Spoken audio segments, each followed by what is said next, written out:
I never forgave them for what they did to my mama.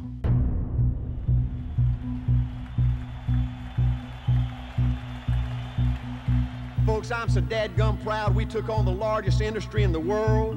Think about this, folks, 13 short years ago, 85 total people, but we said one day, watch out, big boys, we're gonna be number one. One day, everybody in the largest industry in the world is gonna know and fear A.O. Williams.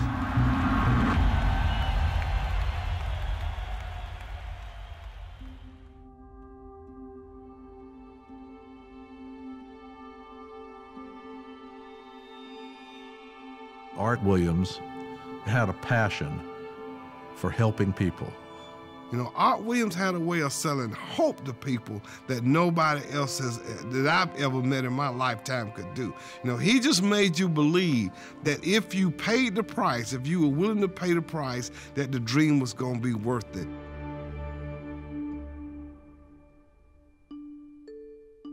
My dad died when I was a junior in college, and he was sold too little of the wrong kind of insurance, and my mother was devastated. But I went to a family reunion 5 years later, and my cousin showed me by term invest the difference in what my dad could have had and how much better my mama could have had it. It was a very emotional moment for me, and it was like lightning striking me. It changed my life, you know, forever. So he got mad on at the industry and decided that he was going to put him out of business. I was a high school football coach, and I didn't know anything about insurance. I didn't know anything about investments. You know, all I wanted to know was coaching. And Art said, I'm going to build a company like I built a football team. And he knew that the toughest people would win. The best way to build this company is to create the best part-time opportunity in the world. When I first met Art, you know, he sold me an insurance policy and he sold me a $20 a month mutual fund when I was teaching school and coaching and making $560 a month. Then he tried to recruit me. And at the end of a 2-hour recruiting interview, you know, he looked over the desk after motivating me for a couple of hours, and he pointed at me and he said, Bobby, they got people in this business making $50 and $75 and $100,000 a year. He says, we can do that. 2 months later, I came to work with him full time. Back when we first got started, it was all about us against them. We had our friends and family and relatives questioning our sanity, and we had the competition anytime we came across them, which was weekly, across the kitchen table, reminding us that we had no business being in this industry. The first time I heard Art speak, he told us we were going to do something important. He told us how big it would be, but he said, you know, I want to let you know that the odds are against us. But he said, I believe we can do it. And he said, if we do, it's going to be big. We were attacking the largest industry, the most powerful industry in the world. But what the industry misunderstood was how tough those original people were. I kept hearing about A.O. Williams was a team, and it was a movement, and this team was going to win a championship. And I heard Art Williams sell the vision of this company, this team being number one. We just took average, ordinary folks just like us and offered them a chance to do something special. I didn't need anybody to explain to me what Art Williams meant by all my life I wanted to be somebody. When I heard that the first time, I was like, he's talking about me. I wanted A.O. Williams to become known as the company that had more $100,000 earners than anybody in our era.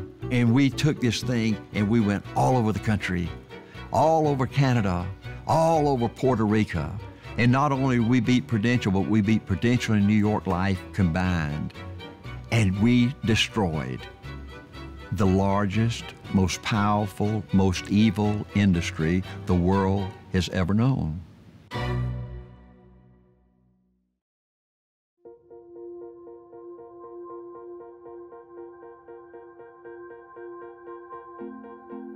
When we made the connection with Sandy Wilde, I think we really saw a mark of permanency, and that we had finally arrived to a point of acceptability. In the 90s, when we became part of Citigroup, it really was a new start for us. So we had the foundation of a crusade tied into the professionalism and the credibility. And then when John and Rick took over, that's when our business really went to the next level. Without John and Rick, we probably wouldn't even be here today. Putting together the IPO at a time when there was a global meltdown, what they did was miraculous. The world was collapsing. We had, the biggest recession in years.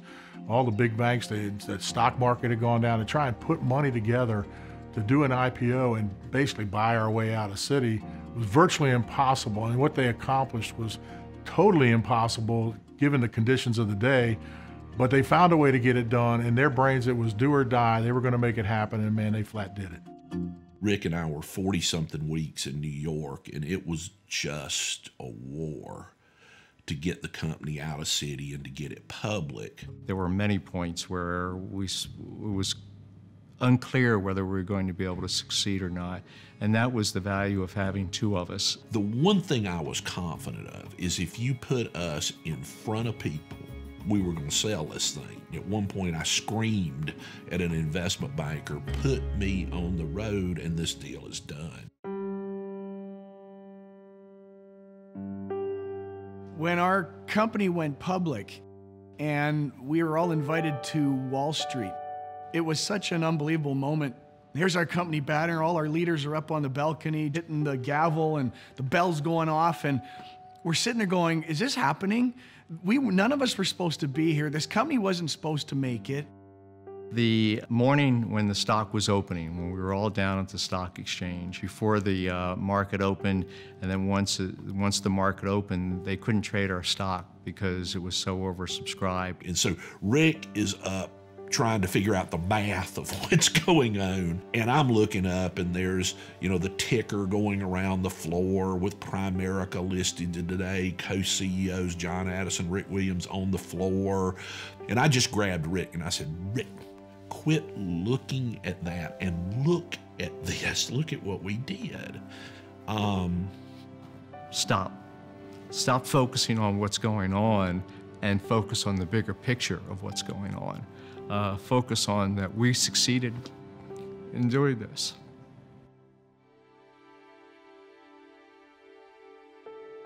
It was one of those moments that, if you're lucky, you get to have once in your life where you took care of everybody and you pulled it off and you won.